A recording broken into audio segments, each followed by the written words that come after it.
Marketing strategy. You need to know the demographics and talk their language. If you don't have a good handle on who your patients are and what they're all about, you're not going to be able to communicate proficiently with your patients. Walk a mile in their moccasins. If anybody can walk a mile in anyone else's moccasins, it's a physician and their patient's moccasins. You folks know your patients extremely well. You know the ins and the outs of their lives, what works for them, what doesn't, what's healthy, what's not. So again, take the time to understand who they are. It's no different than you being a customer of someone else's and them not taking the time to learn about you. Communicate, communicate, and do it again. I just read a study in the Wall Street Journal that said 40% of all malpractice lawsuits in this country cite poor communication between the physician and the patient. That's a staggering number when you think about it. 40%. Obviously, we live in a litigious society. We get it. People like to sue people. It's just the way this country is right now. However, you choose not to be part of that stat. It's a staggering stat.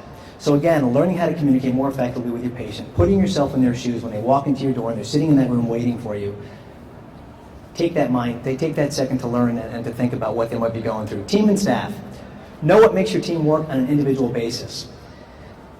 Do you have members that are 65 years old and members that are 22 years old? And are there generational differences? Obviously there are. Do you understand those? Do you have somebody 62 working on an EHR project in your practice and somebody 22 filing things off in a cabinet? Are you aware of what motivates them? What gets them excited? Are you aware of what they want to do, how they want to grow in your practice? Do you know their ideas? They might have terrific ideas to bring to you, but they don't because they don't have the time to work with you to do that. Make them responsible. Make them a key component of your practice. I always told everybody who worked with me on the team, you're going to be responsible for a certain element of this business, and you're going to be responsible for the profit and loss equation of our success. And if they succeed, you reward them for that. But again, give them ownership.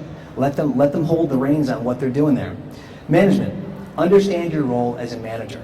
You folks are the soul of your practice. You are the CTO, the CIO, the CEO. You are the HR person within your practice. You are the visionary who's going to drive the practice forward. Understand your role. Are you one who delegates or one who abdicates?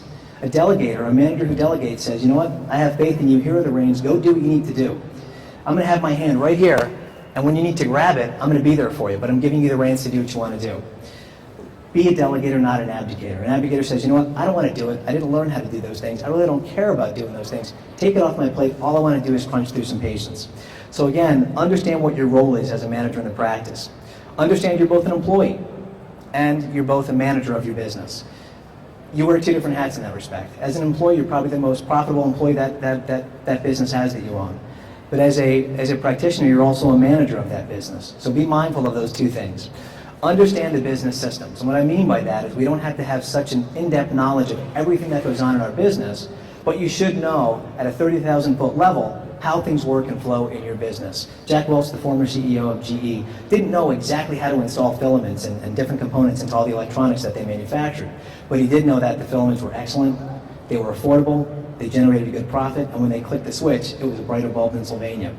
That's what I'm talking about. I'm not talking about having such an in-depth knowledge of the different technologies that are in your company and the different nuances, but know enough to be knowledgeable so you can keep your thumb on the pulse of your business and see when things are going awry and see when things are really growing and successful. The financial plan.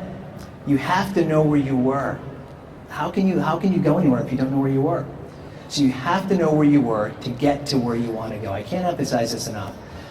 And if you don't understand the finances of the company, and again, you don't have to be a CPA. You don't have to have the mindset of a MBA. But what you should know is the basic elements of financing within your practice.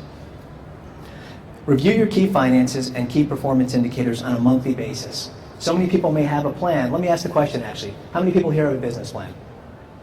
Okay, none of you. It's important to have a plan. It doesn't have to be lengthy. It doesn't have to be extensive. But have a plan. It can be on one piece of paper. And have benchmarks within that plan. Review those benchmarks and make sure you have your thumb on the pulse of that business again. Again, I like to provide a snapshot. I can talk all day long, but unless I give you a snapshot of what I'm referring to, you really don't absorb it. Marketing strategy, team and staff management, financial plan. A simple element of a marketing strategy could be as simple as this. Because 70% of our patients are between the ages of 18 and 25, we will undertake a networking initiative with the health centers at all of our regional colleges and universities. That is an element of a business plan. It could be that simple. You can have multiple marketing elements of your marketing strategy within that plan. But again, that's what I'm referring to. Something decisive, something concrete, something that you're going to utilize and refer to and make it a goal to try to obtain what the objective is of that plan. Team and staff.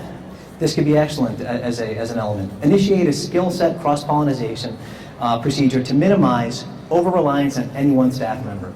If your office manager or somebody who you deem to have a lot of knowledge within your practice and how things work, if they were to leave, where would you find yourself? Would you find yourself backpedaling as quickly as you could to pick up the pieces that were dropping out of the company because you didn't have that person there? Or do you have individuals within the practice that could step in and say, you know what, I got it, Doc. I have a pretty good handle on what she or he did.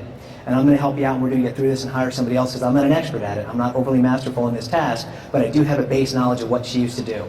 I know who she used to talk to. I know what the codes are for the computer, whatever the case is. So again, have those type of things in place to protect yourself. You never want to be beholden to somebody so much that they could really impact your practice and your revenue stream.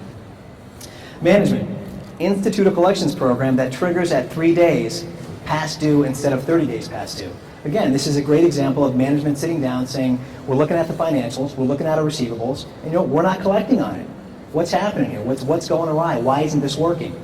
You have a plan in place now that says we're going to institute a new collections program that shows us that we're going to start pulling these collections at 3 days versus 30 days.